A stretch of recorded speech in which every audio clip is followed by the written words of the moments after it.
오늘 말씀의 제목이 이해할 수 없는 일을 만날 때라는 제목입니다. 이해할 수 없는 일을 만날 때. 사회생활을 하다 보면 사회생활도 마찬가지고요, 가정생활도 마찬가지고 참 나와 맞지 않는 사람들이 있다라는 것을 좀 느껴요. 야, 저 사람은 정말 나랑 안 맞아, 그죠? 요새 MBTI가 굉장히 유행을 해요. MBTI 성격 유형 검사인데 처음에 이제 I하고 E하고 이렇게 나눠지거든요. I는 내향적이고 E는 외향적이에요.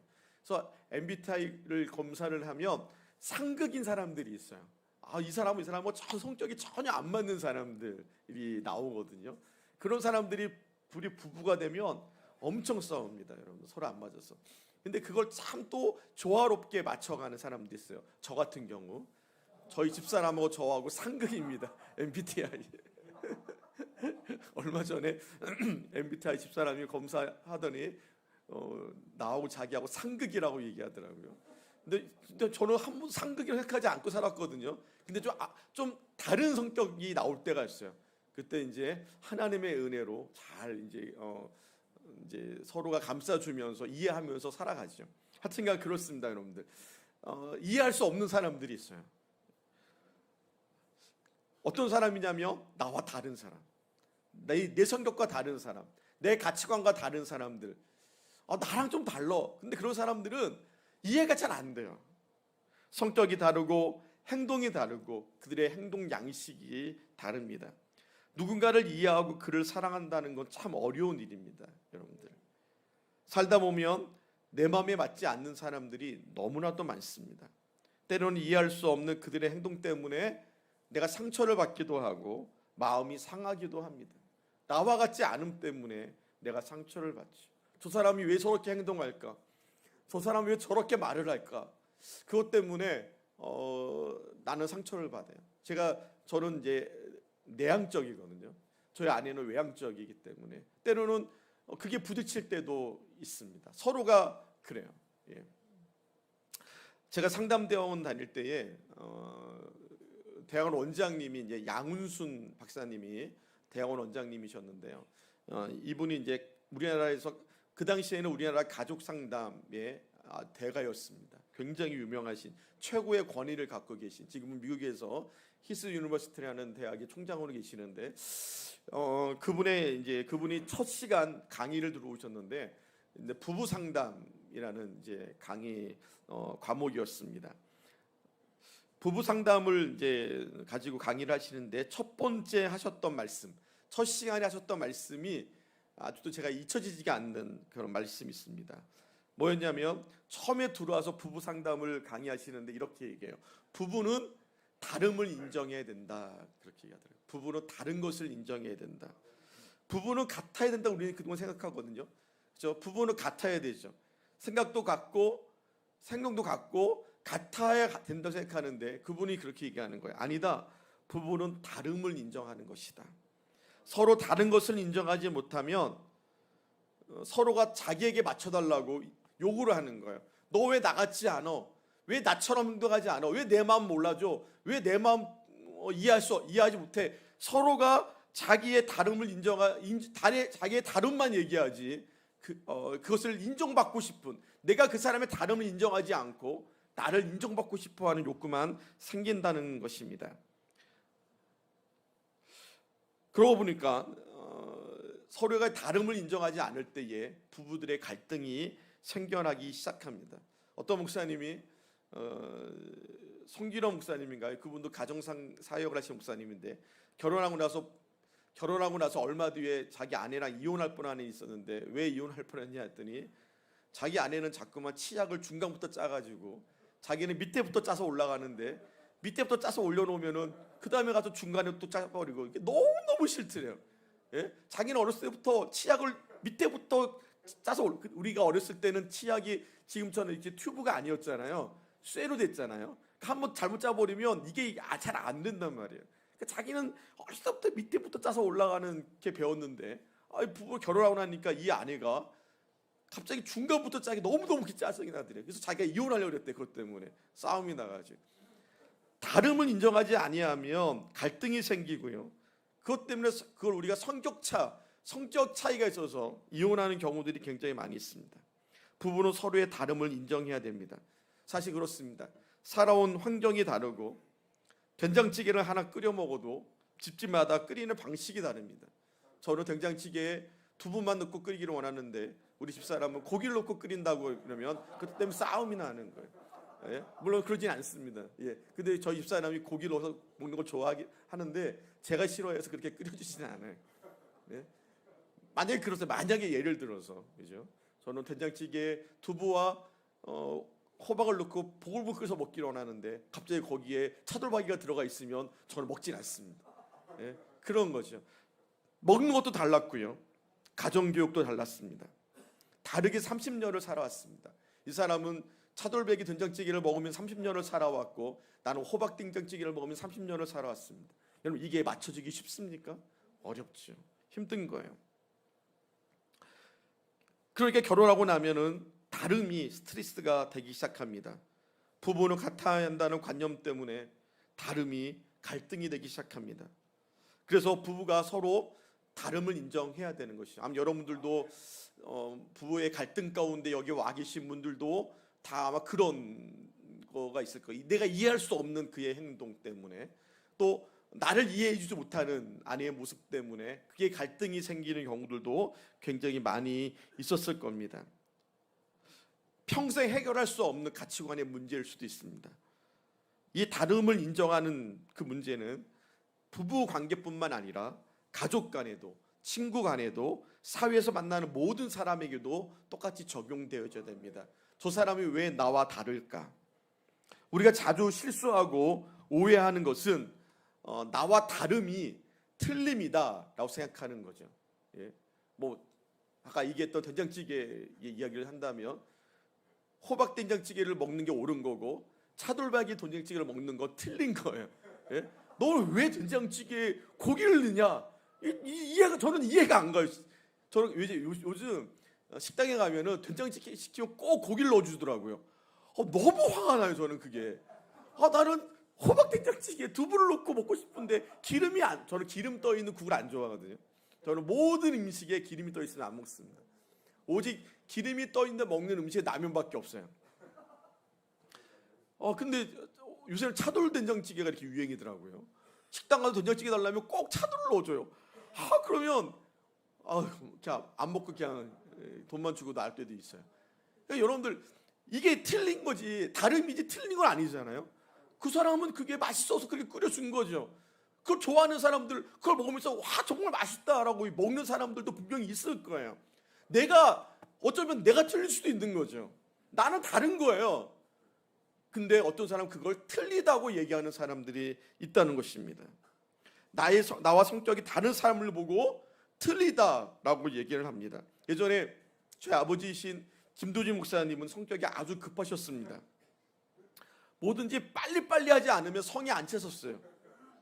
그래서 목사님은 성격이 느긋하고 천천히 일을 처리하는 사람들을 잘 이해를 못하셨어요.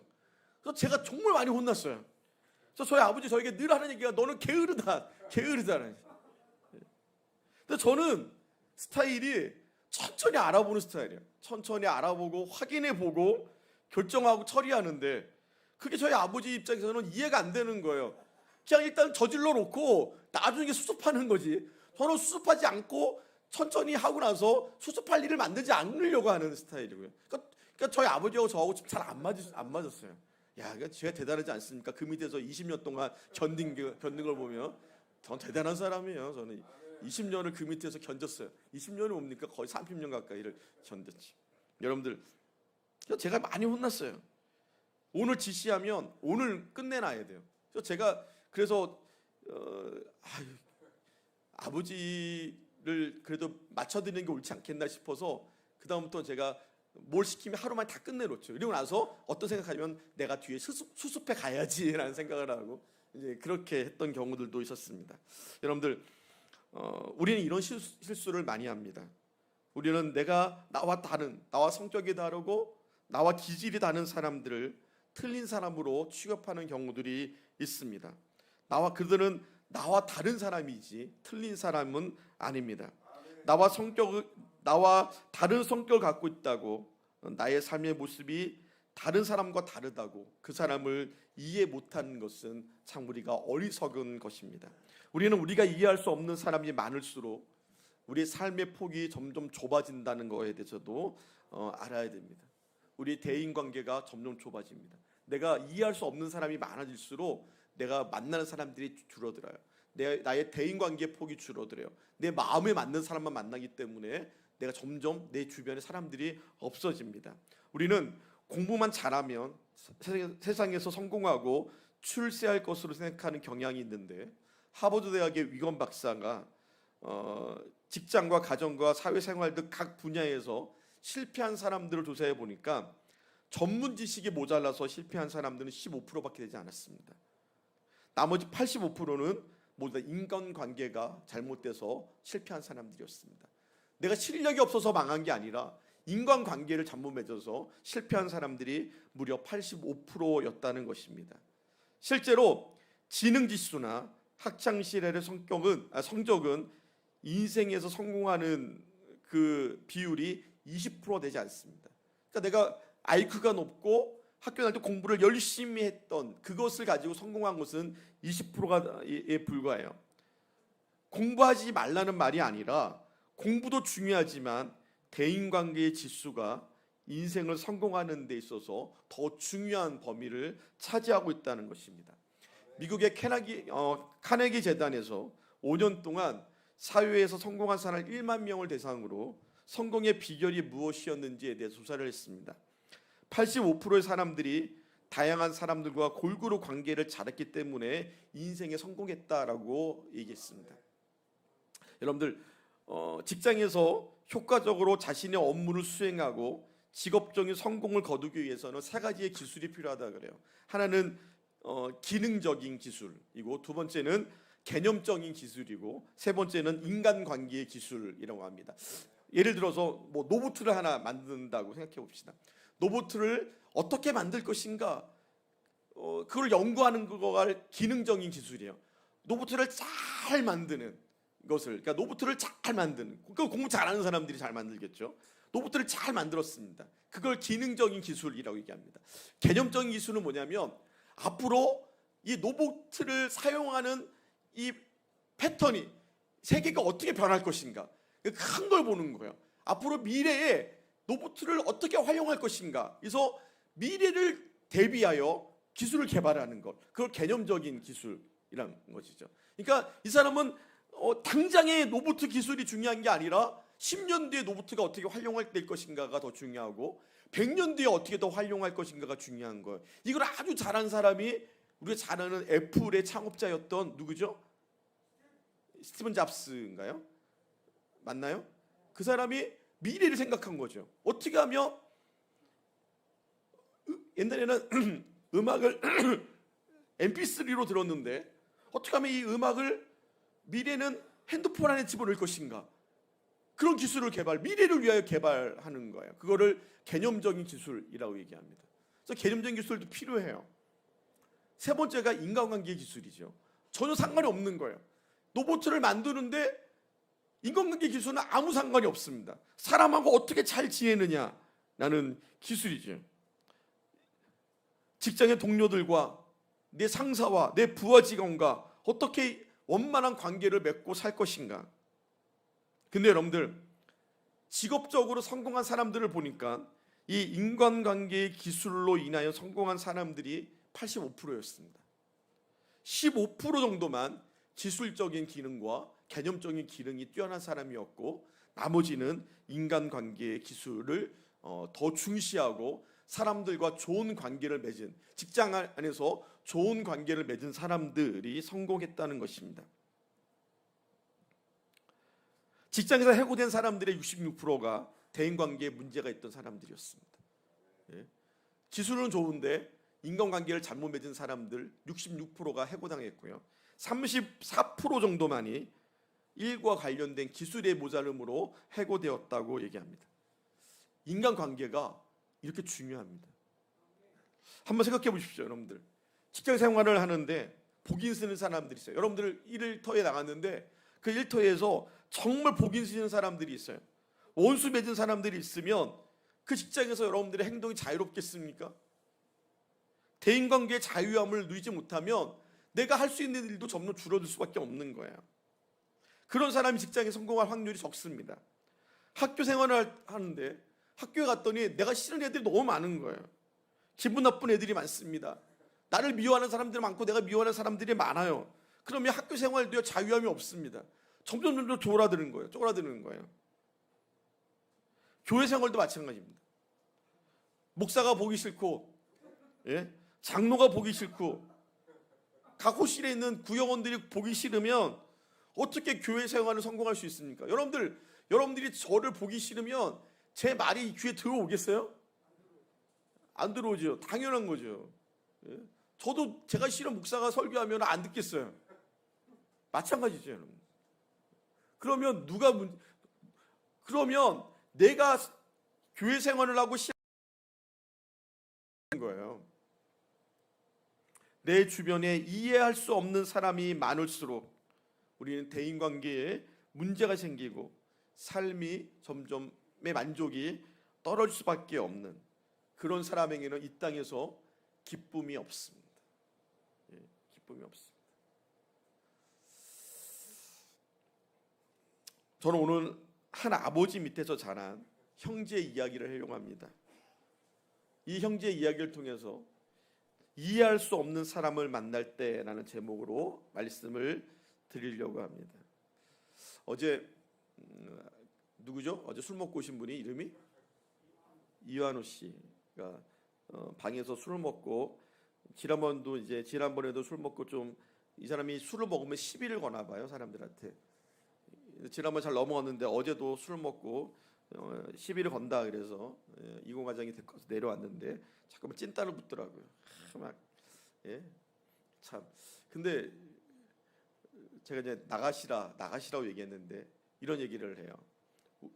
우리가 그 전날에 그 새가족 환영회를 했거든요. 그때 그분이 그런 얘기를 하더라고요. 막내딸이 유방암에 걸렸대요. 그런 얘기를 하더라고요. 막내딸이 유방암에 걸렸대요. 전화도 안 받아요. 그래서 큰딸이 전화가 왔는데 유방암 걸렸다고 전화 왔는데 그래서 제가 그래요. 그러면 어떻게 병원비라도 잘 좀 이번에 뭐 수급비 같은 게 받은 게 좀 많아요. 한 90만 원 이상 받았더라고요. 그래서 좀 보내주시면 좋겠어요. 했더니 전화를 안 받아요. 이제 그러는 거예요. 근데 어제 술을 먹고 와서 제가 막 뭐라 그러고 나가시라고 왜 자꾸 그러더니 목사님 작은 딸이 죽었대요. 그러는 거예요. 작은 딸이 죽었대요. 내 인생은 왜 그럴까요? 내 인생은 왜 이렇게 망해버렸을까요? 딸도 죽고 자기 이렇게 술 먹고 사람들을 괴롭히고 그랬는데 또 나가라는 소리 한 게 너무 미안한 거야. 좀 알았으면은 잘 다독여 이럴 텐데 아니 그냥 다 지랄해놓고서 그냥 나중에 작은 딸이 죽었대요. 암으로 죽었대요. 물론 마음은 아프지만 그래도 그럼 가슴 아프면 어떻게 잘 다독거려야지. 그렇다고 사람들을 이렇게 피해를 주면 안 되잖아요. 그래서 하여튼 내보내기는 했는데 참 마음이 그 사람이 그 얘기를 하기 전까지는 이놈이 왜 이러나 하고 막 그랬는데 그 얘기를 듣는 순간에 가슴이 너무 좀 그러더라고요. 그치, 작은 딸이 죽었는데 어떻게 술 안 먹을 수 있겠나. 물론 안 죽어도 먹었겠지만 그 양반은 먹으니까 그것도 하나의 핑계일 수도 있지만 하여튼간 몰랐을 때는 그랬는데 듣고 나니까 이해가 되잖아요. 그렇죠? 듣고 나니까 안쓰럽더라고요. 그래서 저는 급한 일이 있어서 그냥 저 나와 버렸는데 내보낸 것 같더라고요. 하여튼간 다른 사람에게 피해를 주니까 어쩔 수 없는 문제이긴 하죠. 여러분들 우리가 그 사람의 입장에 서보지 않으면 이해 안 되는 부분들이 참 많습니다. 그렇죠? 너무 성급하게 결정할 때도 있고요. 너무 성급하게 우리가 화를 낼 때도 분명히 있습니다. 듣고 보면 그렇구나라고 이해될 때도 분명히 있지요. 한 아버지에게 두 아들이 있었습니다. 우리가 흔히 이 형제 중에 동생을 탕자라고 부릅니다. 탕자란 뜻이 뭐냐면 술과 노름에 빠져 있는 사람을 탕자라고 얘기하거든요. 한 아버지에게 두 형제가 있는데 맏아들은 아버지 밑에서 열심히 아버지의 일을 도와서 가정을 꾸려가는 아주 효자였습니다. 둘째 아들이 문제였는데요. 둘째 아들은 허랑방탕합니다. 아버지의 간섭도 받기 싫고 일도 하기 싫고 게으르고 허세가 심한 그런 아들이었던 것 같습니다. 어느 날 이 둘째 아들이 아주 충격적인 선언을 해요. 아버지에게 아버지가 죽고 나서 받아야 될 유산을 미리 좀 나눠달라는 거예요.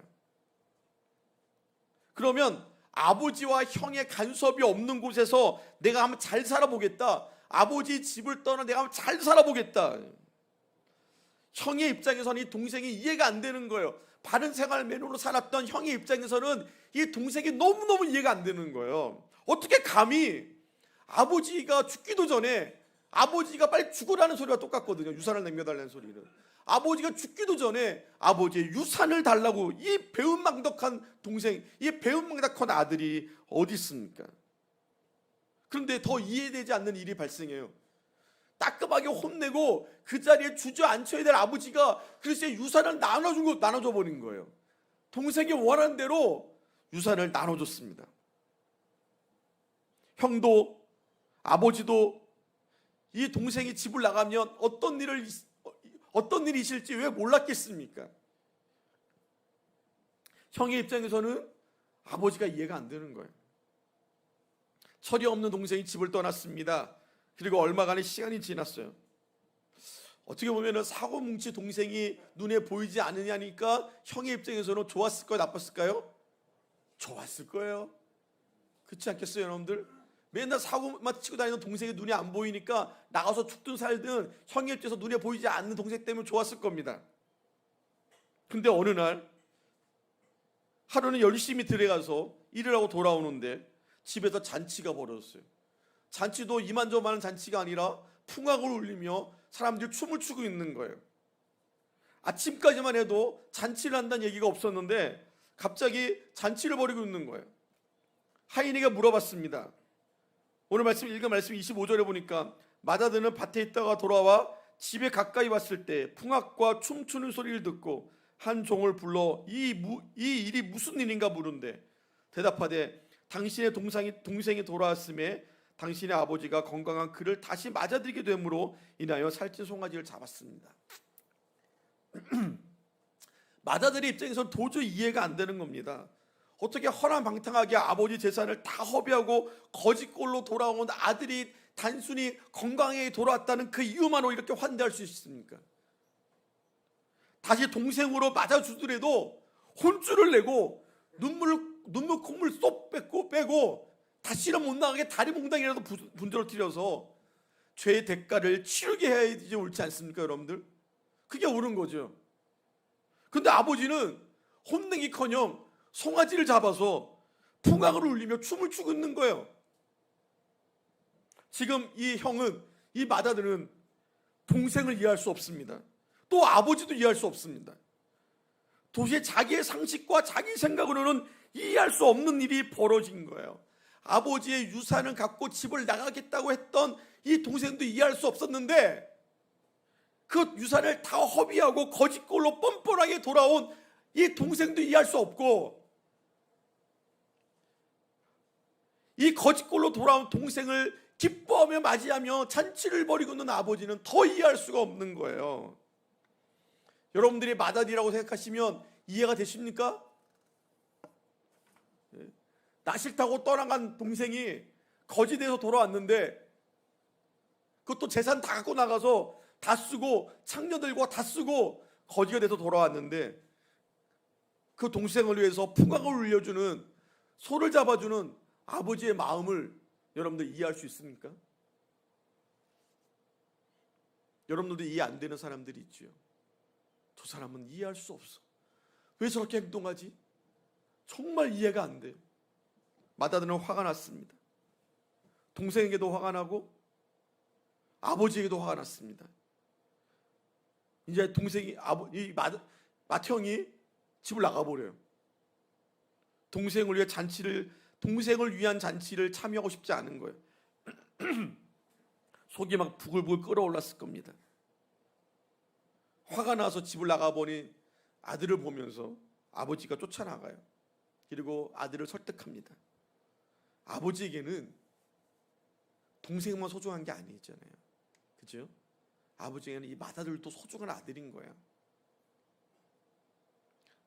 아버지는 이 맏아들이 동생과 함께 동생의 돌아옴을 아버지처럼 기뻐해 주기는 원했어요. 이렇게 얘기합니다. 그가 노하여 들어오고자 하지 아니하오를 아버지가 나와서 권한대 아버지께 대답하여 이르되 내가 열애 아버지를 섬겨 명을 어김없거늘 내게는 염소 새끼라도 주어 나와 내 벗으로 즐기게 하신 일이 없더니 아버지의 살림을 창녀들과 함께 삼켜버린 이 아들이 돌아오매 이를 위하여 살찐 송아지를 잡으셨습니다. 나는 이해할 수 없습니다. 맏아들은 아버지에 대한 섭섭함을 이야기합니다. 자신은 아버지를 떠난 적도 없습니다. 아버지의 재산을 불리기 위해서 그는 굳은 일도 맞이하지 않았습니다. 그러나 한 번도 아버지에게 칭찬을 받은 적도 없습니다. 그렇게 고생을 해도 염소 새끼 한 마리 줘서 수고했으니까 네 친구들과 잔치를 벌려라고 준 적도 없습니다. 그런데 지금 아버지의 모습은 특히 거짓골로 돌아온 허랑방탕한 삶을 살고 돌아온 지 멋대로 살고 돌아온 동생으로 인하여 기뻐하는 그 모습이 이 형에게는 굉장히 섭섭한 거죠. 여러분 이해가 되십니까? 저는 이해가 되죠. 얼마나 섭섭했겠습니까? 제가 요플레 얘기했죠. 요플레. 그죠? 저희 형 군대 갔을 때에 매주 저희 어머니가 면회를 갔어요. 매주 고생하는 부대에 있었거든요. 맨날 행군만 하는 부대에 있었어요. 다리도 여자 다리처럼 얇은데 행군을 하는데 그것도 기항하는 게 아니라 M60인가요? 그 M60인가 박격포인가 80mm 박격포 같은 그걸 메고서 행군을 하는 거예요. 그러니 얼마나 고생을 했는지 몰라요. 나중에 이제 군종으로 빠져서 안민기를 했지만 그러니까 불쌍하다고 매주 면회를 갔어요. 매주 한 번도 안 빠지고 매주 예? 갈 때마다 좋아하는 양념치킨 좋아하는 요플레 10개 다 싸가지고 가는 거예요. 근데 어느 날 제가 금요일 날 문을 열어보니까 냉장고에 요플레 10개가 있더라고. 그래서 하나 내가 먹었어요. 그거 하나 먹었다고 얼마나 더 혼났는지 몰라요. 제가 그 요플레 하나 먹었다고. 그래서 지금도 교회 요플레 들어오면 제가 2개씩 먹습니다. 항상. 나 너무너무 섭섭한 거예요. 아니 10개 중에 하나 먹었는데 그거 하나 형 거 먹었다고. 아니 그러면 내 것도 하나 사주지. 아니 12개 사놓으면 되잖아요. 살 때 12개 사가지고 2개 네 거야. 네 먹어. 그러면 얼마나 좋아요. 아니, 그것도 이제 부모님들은 생각을 못하는 거예요. 그럼 나는 안 먹고 싶겠어. 요플레 그때 요플레 얼마나 귀할 때예요. 예, 요플레 껍데기에 있는 거 다 빨아먹을 때인데. 아 요플레 때문에 제가 상처를 받아가지고 지금도 요플레 2개씩 먹는데 제가. 예, 딸기만 요플레. 근데 생각해 보면 아버지의 그때 그 엄마의 마음 지금 이해가 돼요. 그 고생하고 있는 아들을 위해서 준비한 건데 집에서 비누 놀고 있는 새끼가 예? 그거 먹었으니 얼마나 열받겠지. 지금은 생각이 나는데 지금 이해할 수 있는데 그때 진짜 이해가 안 되더라고. 왜 그런지 왜 그걸 날 못 먹게 하냐. 하나밖에 안 먹었는데. 이거 다음 주에 제가 가서 저쪽까지 설교할 때 꼭 해야지. 이야기 꼭 해야지. 우리 엄마 들으라고. 네. 여러분들 형은요 너무 섭섭한 거예요. 자기는 효자거든요. 효자인 자기는 아버지가 인정하지 않는 것 같아요. 근데 불효자인 저 동생은 아버지가 너무너무 귀하게 여기는 것 같아요. 지금 아들의 마음에는 천국이 없습니다. 기쁨이 없습니다. 모두가 기뻐해도 그는 기뻐할 수가 없습니다. 오늘 우리가 살펴본 이 탕자의 비유는 사실 돌아온 탕자가 주인공이 아니에요. 우리는 이 탕자 이야기를 많이 하지만 이 탕자의 이야기, 하나님 예수님께서 왜 이 비유를 하셨냐면 이것은 이 비유를 통하여 맏아들의 마음이 틀린 마음이라는 것을 알려주고 싶으셨던 거예요. 사실 예수님이 이 말씀을 하신 가장 큰 이유는 뭐냐면 예수님 시대에 그때 그 말씀을 듣고 있었던 대표적인 종교인이었던 바리새인들 때문이었습니다. 누가복음 15장 1절과 2절에 보면 이렇게 얘기해요. 15장 1절과 2절에 보면 모든 세리와 죄인들이 말씀을 들으러 가까이 나오니 바리새인과 서기관들이 수군거려 이르되 이 사람이 죄인을 영접하고 음식을 같이 먹는다 하더라. 예. 죄인과 함께하고 있는, 죄인들을 맞이하시는 예수님을 바리새인과 서기관들이 비난했습니다. 그 비난한 이야기를 듣고 오늘 이 탕자의 이야기를 하는 거예요. 그게 무슨 뜻이에요? 지금 너희 바리새인들과 서기관들아, 너희가 지금 동생을 맞아주지 않는 형과 똑같다. 너희가 아버지의 진정한 마음을 이해하지 못하는 이 형의 모습이 너희들의 모습이다라고 오늘 이야기하고 있는 것입니다. 죄인들이 회개하고 돌아오는 것, 죄인들과 함께 기뻐하며 회개한 그들과 식사하며 즐거워하고 있는 예수님을 이해하지 못하는 바리새인과 서기관들이 오늘 아버지를 이해하지 못하고 있는 마다들과 똑같다는 거예요. 바리새인들은 죄인들을 이해하지 못했습니다. 그래서 그들과 상대도 하지 않았고 식사도 하지 아니하였고, 그런들 자기들은 죄인과 같지 않음을 자랑했습니다. 저는 이 마다들의 마음을 이해할 수 있을 것 같습니다. 그런데 이 마다들의 말을 그 말이 다 옳고 그 행동이 다 옳다 하더라도 그에게 틀린 것이 있습니다. 뭐가 틀렸냐면, 이 마다들의 마음에는, 동생을 이해할 수 없는 그 마음에는 무엇이 있냐면 그의 의로움이 있는 거예요. 무슨 말이냐면 나는 저와 같지 않다라는 의로움이 있는 거예요. 그럼 무슨 말인지 이해가 됐어요? 나 쟤랑 같지 않아요. 저 술 먹는 애, 어제까지 술 먹어도요, 오늘 안 먹으면 술 먹는 사람 뭐라고 그래요? 어제까지 술 먹고 와서도 오늘 딴 사람 술 먹고 오면 저새 계속 술 먹고 쫓아먹는다고 말해요. 지는 어제까지 먹어놓고. 지금 마다들은 아버지께 따져 묻습니다. 아버지, 나는 아버지 재산을 창녀와 함께 삼켜버린 저 몹쓸 동생과 같지 않습니다. 예? 저 몹쓸 동생과 나는 같지 않습니다, 아버지. 지금 그렇게 얘기해요. 나는 효자입니다. 쟤는 불효자예요, 불효자. 근데 왜 저 불효자를 받아주십니까? 여러분들, 이 형의 고백이, 이 형의 이야기가 바리새인의 기도와 너무너무 닮아 있어요. 누가복음 18장 11절에 바리새인은 서서 따로 기도하여 이르되, 하나님이여, 나는 다른 사람들 곧 토색 불이 간음을 하는 자와 같지 아니하고 이 세리와도 같지 아니함을 감사합니다. 이게 바리새인의 기도였어요. 하나님, 나는 저 세리들과 같지 않음을 난 감사합니다. 난 저 죄인들과 같지 않음을 감사합니다. 얼마나 교만합니까? 얼마나 자기의 의로움으로 자기를 채워가고 있습니까? 자신이 의로운 사람은요, 죄인들을 이해할 수 없습니다. 자신의 의로움이 거짓 모습으로 돌아온 동생과 그를 기뻐 맞이하는 아버지를 이해할 수 없었던 거예요. 우리가 왜 저 사람이 이해가 안 됩니까? 저 사람이 왜 이해될 수 없습니까? 나는 저와 같지 않은 나의 의로움 때문이에요. 나는 저렇게 살지 않았는데 쟤는 왜 저렇게 살지? 그리고 자신의 잘남이, 자신의 의로움이, 그게 뭐예요? 교만이죠, 교만. 그 교만이 이해할 수 없는 사람들을 만들어내기 시작하는 거예요.